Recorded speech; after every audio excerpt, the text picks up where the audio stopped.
All right, first of all, I feel like my uncle 3 days without drinking. That was fucking very funny. There you go. And apparently too soon for Abraham Lincoln assassination jokes. I don't know, next time maybe try like Buchanan or something. And what did you say? Who's your service provider?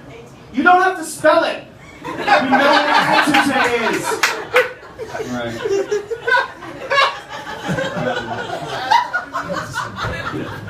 All right. Zach Hammond's on deck. I like when people say, I heard somebody say, you were talking about reincarnation. People say, I heard somebody say this recently, oh, I'd like to come back as a bird, right? Sounds great, I'll come back as a bird. And I guess the implication is that you would know, right? Like, you're not just going to be as a bird. You want to be a bird that knew you were a person. Can you imagine how horrible that would be? Like, I assume you become cognizant in the egg, right, before you came out, right? Like, my face is hard and pointy.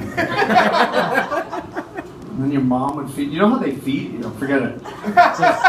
It would be hard. You get to shit on cars from above, which would be a nice change from how I've been doing it. I do it on the side.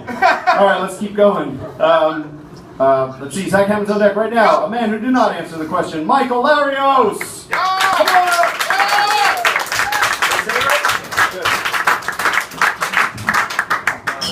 Thank you.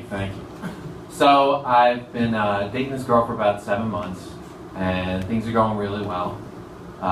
She's also not white, so we're an interracial couple. That's pretty cool. But thank you. The only bad part is I picked up the very unattractive habit of like once a day just quietly saying to myself like, good job, dude, you're totally not racist.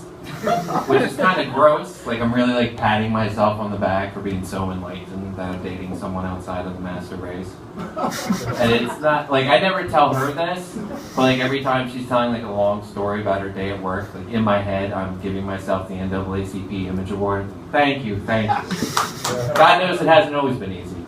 NAACP Image Award. She's not even black, she's Asian, but I don't know what the Asian equivalent of the NAACP award is. I assume it's like a small statue of Godzilla fighting Manny Pacquiao.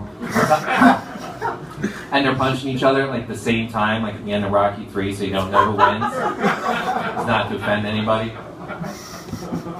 I did date a black girl once for a few months, and I felt so cool. Like, my confidence was through the roof. So I was like, this girl just dated nothing but like cool-ass black dudes before me.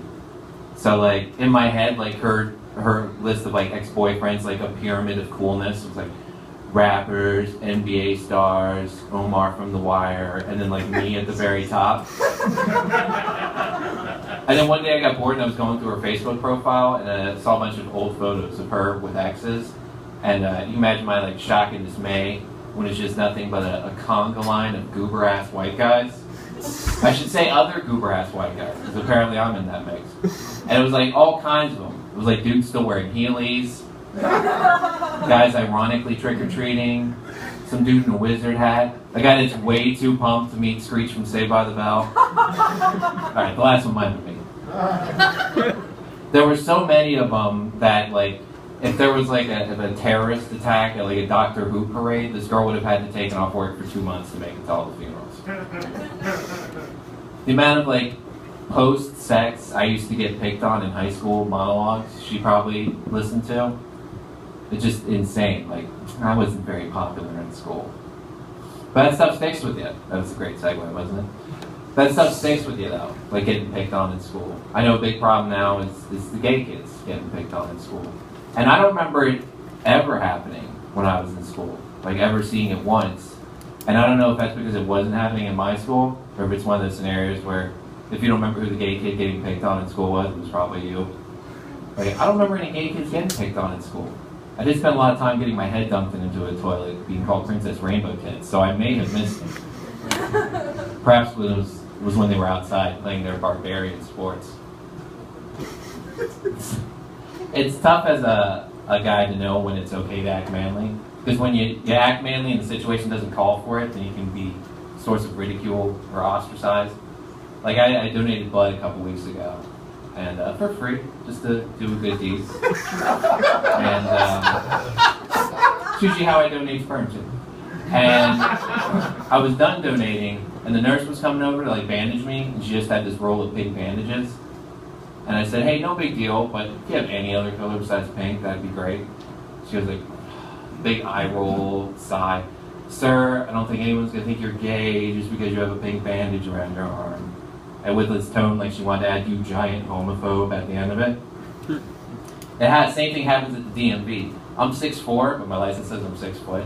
And every time I go to get it renewed, the woman's always like, does everything look okay here? And I'm like, actually, I'm 6'4" and not 6 foot. She always goes, sir, I don't think the midget police are going to pick you up just because your license says you're 6 foot. You don't know that. You don't know that. But it also, the opposite can happen, where you don't act manly enough, and I guess the situation that called for it. I was at the gym the other day in the locker room. It was just me and this other guy. And I've never said a word to this other guy. I don't know him at all. And he sneezed. And I said, God bless you. And he gave me this really weird look, like, ugh. Like, instead of saying God bless you when he sneezed, I had like rollerbladed over to him and like butt bumped him and like, gesundheit scrumptious. And I only did like 3/4 of that. All right, thank you, everybody. Good